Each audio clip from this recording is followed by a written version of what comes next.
राम जय जय राम। एक बहुत ही शांत करने वाला मंत्र, और मुझे लगता है आज की हमारी गहरी पड़ताल के लिए ये बिल्कुल सही शुरुआत है। हमारे एक लिसनर ने कुछ स्रोत भेजे हैं जो एक बहुत ही बुनियादी सवाल से जुड़े हैं, और शायद ये सबसे पुराना मानवीय सवाल है। सवाल ये कि अगर इस दुनिया को बनाने वाला कोई है, जिसे हम ईश्वर कहें, परमात्मा कहें, कोई भी नाम दे, और अगर वो आनंद का स्रोत है, तो फिर इस दुनिया में, हमारी अपनी जिंदगी में इतना दुख क्यों है, इतनी पीड़ा क्यों है?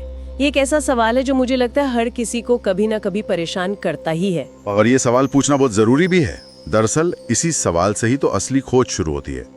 हमारे स्रोत भी इसी गुत्थी को सुलझाने की कोशिश करते हैं। इसकी शुरुआत होती है एक श्लोक से, जो उस परम सत्य को नमन करता है। सच्चिदानंद रूपाय विश्वोत्पत्त्यादि हेतवे तापत्रय विनाशाय श्री कृष्णाय वयम नुमः। इसका सार यही है कि वो जो सत्य है वो आनंद स्वरूप है। उसी से ये दुनिया बनती है और उसी के ज्ञान से हर तरह के दुख का नाश होता है। लेकिन यहीं पर तो एक विरोधाभास सा लगता है। अगर वो आनंद स्वरूप है और दुनिया भी उसी से बनी है, तो फिर ये दुख का अंश ये आया कहाँ से? हमारे स्रोत इसे समझाने के लिए कुम्हार और मिट्टी का एक उदाहरण देते हैं।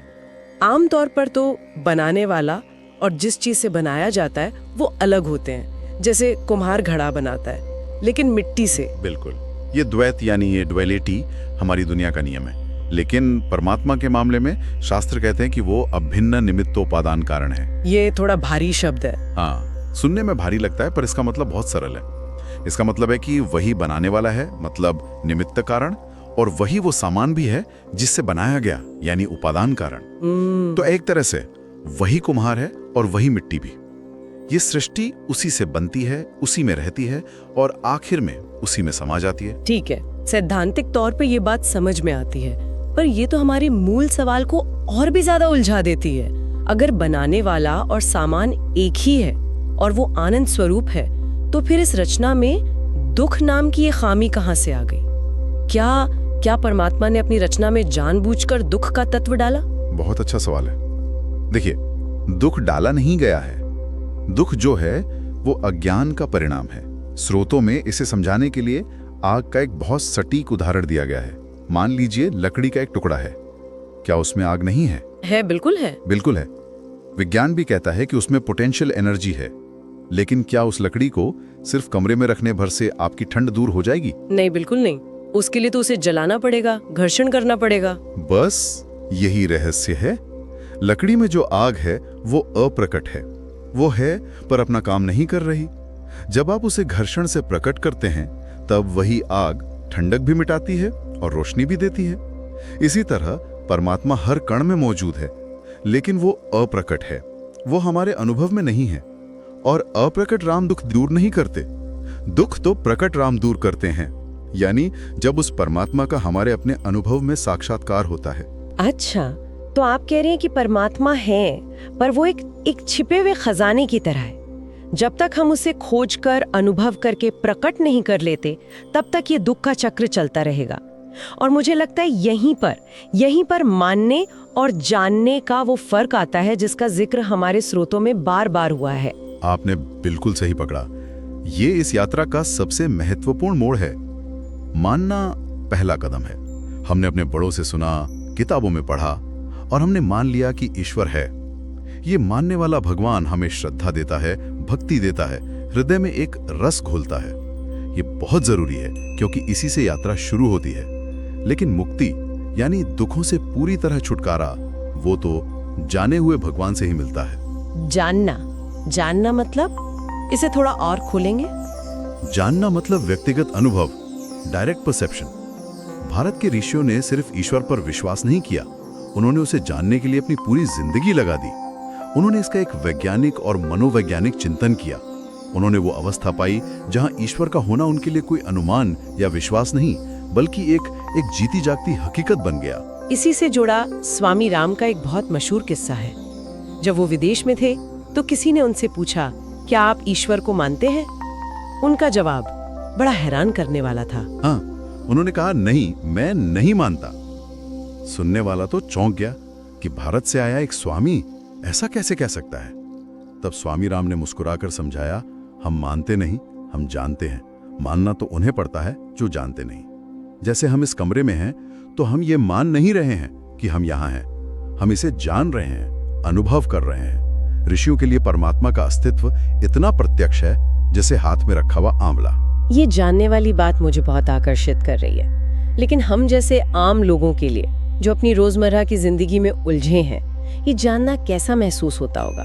क्या ये कोई आसमान से रोशनी उतरने जैसा है या बस एक गहरी शांति का एहसास? ये हर किसी के लिए अलग हो सकता है, लेकिन इसका सार एक ही है, चेतना का रूपांतरण। ये बाहर कुछ देखने जैसा नहीं, बल्कि भीतर कुछ हो जाने जैसा है।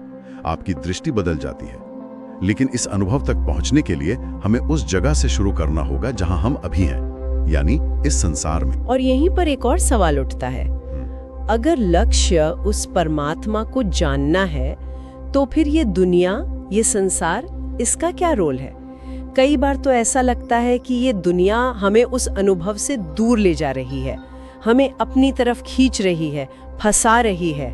क्या ये एक जाल है? बिल्कुल नहीं। स्रोत इस बात पर बहुत जोर देते हैं कि संसार व्यर्थ नहीं है, ये कोई जाल नहीं है।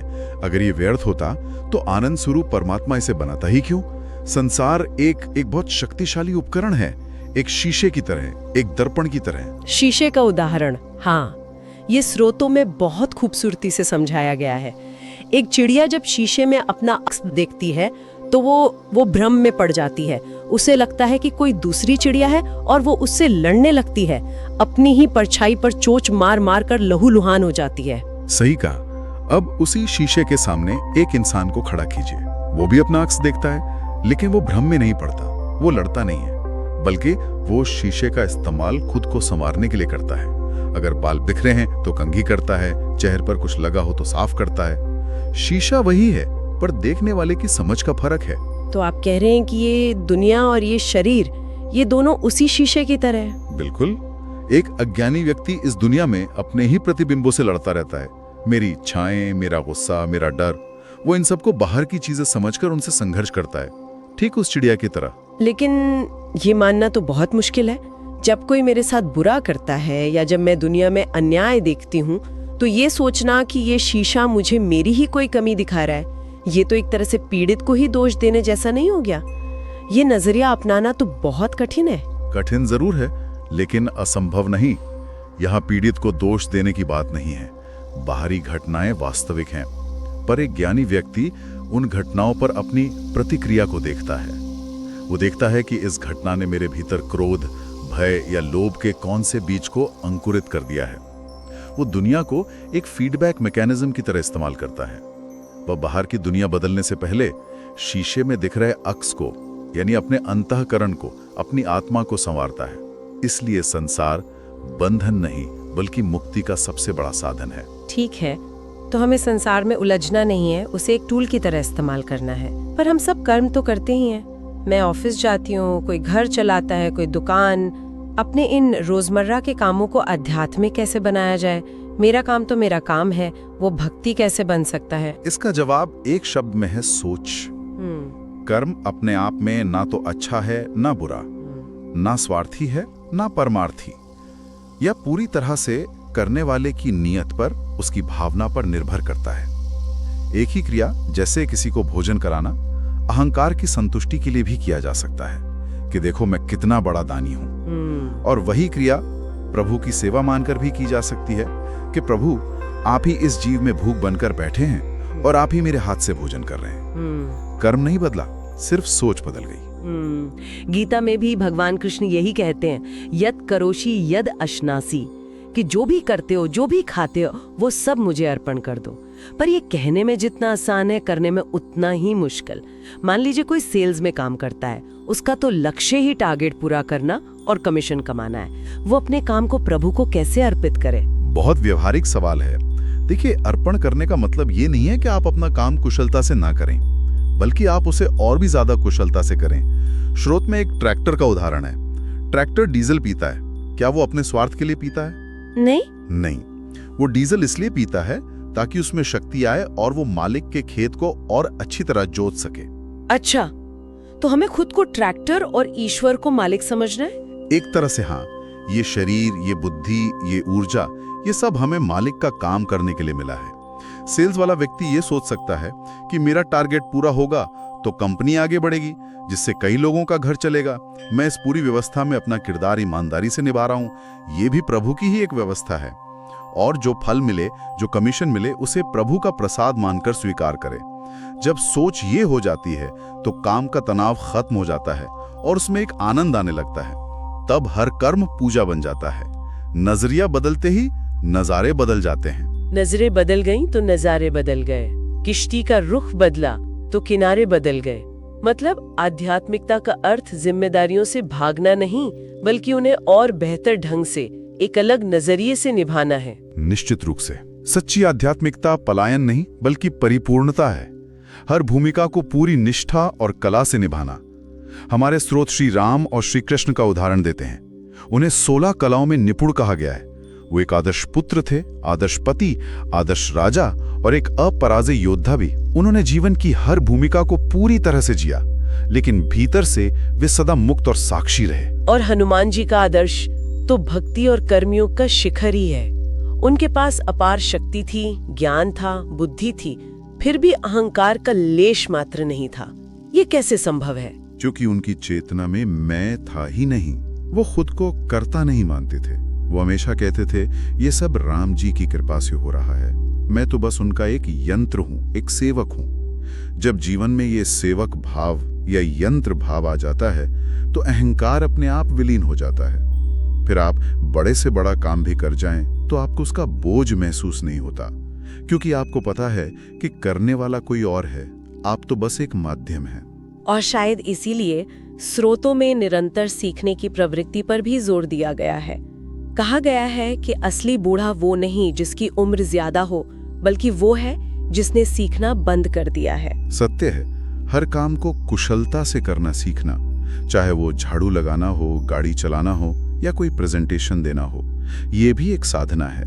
जब आप हर काम को प्रेम और पूरी मनोयोग से करते हैं तो आपका पूरा जीवन ही एक योग बन जाता है, एक उत्सव बन जाता है। ये सारी बातें सुनने में, समझने में बहुत प्रेरणा देती हैं, लेकिन अनुभव यही कहता है कि प्रेरणा कुछ दिन रहती है और फिर मन अपनी पुरानी आदतों पर, अपने पुराने ढर्रे पर लौट आता है। ये ज्ञान टिकता क्यों नहीं? आपका अवलोकन बिल्कुल सही है। ये हम सबका अनुभव है। स्रोत कहते हैं, थर बिन जल कहाँ रही के सुकाई। इसका मतलब है, बिना आधार के पानी कैसे टिक सकता है। आप कितना भी पानी डालें, अगर नीचे कोई बर्तन या जमीन ना हो तो वो बह जाएगा। इस ज्ञान को जीवन में टिकाने के लिए सुमिरन और ध्यान का आधार एक बर्तन चाहिए। तो इसका कोई व्यवहारिक मार्ग क्या है? कोई ऐसी सरल विधि जिसे कोई भी अपनी व्यस्त जिंदगी में अपना सके? सबसे सरल और शक्तिशाली विधियों में से एक है नाम जप।